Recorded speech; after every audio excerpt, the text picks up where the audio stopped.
গুণে ভরপুর তাল অনেকেরই প্রিয়। চলছে তালের মৌসুম। ভাদ্র মাসে তাল পাকা গরম পড়ে, আর পাকা তালের মৌ মৌ গন্ধ ভরে যায় চারদিক। আর গাছ পাকা তাল দিয়ে পিঠা খাবো না তা কী করে হয়? হ্যালো বন্ধুরা, আসসালামু আলাইকুম। কেমন আছেন সবাই? আশা করছি অনেক বেশি ভালো আছেন। আজ আমি দেখাবো আপনাদের কি করে আমি তালের পিঠা বানাই। তো কথায় আছে, যেমন মজা তেমন সাদা। ঠিক তেমনি তালের পিঠা খেতে কিন্তু দারুণ মজা, কিন্তু এই তালের পিঠা বানাতে গিয়ে তাল থেকে রস বের করা আমার কাছে মনে হয় সবচেয়ে বড় সাদা। তো যেমন হোক, রস তো বের করতেই হবে আর সাদা তো পেতেই হবে। প্রথম যখন আমি তাল থেকে রস বের করতাম, তখন একটা পরিষ্কার ছাঁকি নিতাম, নিয়ে অনেক কষ্ট করে ঘষে ঘষে রস বের করতাম। কাল হঠাৎ করে আমার মনে হয় এই হ্যান্ড ব্লেন্ডার দিয়ে করলে কেমন হয়। তো যেই কথা সেই কাজ, আমি এটা দিয়ে করলাম, এত সহজেই রস বেরিয়ে আসলো। তো খুবই ভালো লাগলো। আপনারা কে কে আমার মতো এইভাবে করেন আমাকে জানাবেন। আর এটা কিন্তু সহজ একটা পদ্ধতি, শিখে রাখতে পারেন। অন্যদিকে আমি এখানে কিছু ময়দা নিয়েছি, একটু দিয়ে দিলাম বেকিং পাউডার, আর এবার দিয়ে দিব তালের রস। এখানে যেহেতু আমি ময়দার পরিমাণ কম নিয়েছি, তাই আমি তালের রসটাও কম দিলাম। দিয়ে ভালো করে মিক্স করে নিব।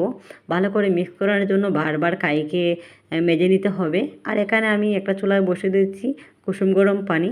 তো কুসুম গরম পানি দিব, আর অল্প একটু চালের গুঁড়ি দিয়ে দিলাম, আতপ চালের, দিয়ে একটু পরিমাণ লবণ দিলাম, আর দিলাম অল্প একটু চিনি।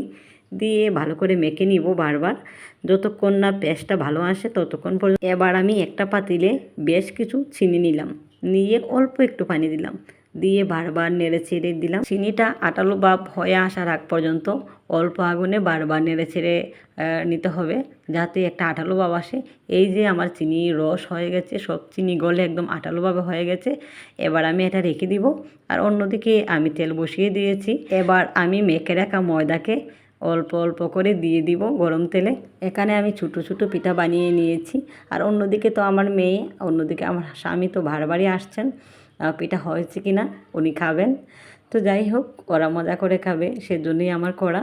ওরা তৃপ্তি করে খেলেই আমি শান্তি পাই। পিঠাটা অল্প আগুনে অনেকক্ষণ ধরে ভেজে নিব, তারপর একটু লাল লাল হয়ে আসলে নামিয়ে নিব। দিয়ে দিব চিনির শিরায়, দিয়ে নেড়ে ছেড়ে নামিয়ে নিব, যাতে চিনিটা প্রতিটা পিঠা লাগে। তো এভাবে করে সবটা নামিয়ে নিলাম। তালের পিঠা যারা এখনও খান নাই, এইভাবে ট্রাই করে দেখতে পারেন, খুব সহজেই বানিয়ে নিতে পারবেন। আমাদের এদিকে তো প্রত্যেক ঘরে ঘরে তালের পিঠার উৎসব চলছে। আপনাদের এলাকায় কি চলছে অবশ্যই কমেন্টে জানাবেন, এবং কেমন হলো আমার এই তালের পিঠা করা তাও জানাবেন। আমার এই পিঠা খেতে কিন্তু দারুণ হয়েছে, এবং আমরা তৃপ্তি সহকারে সবাই খেয়েছি। আর দেরি না করে এবার খেয়ে ফেলুন তালের পিঠা খুব সহজে।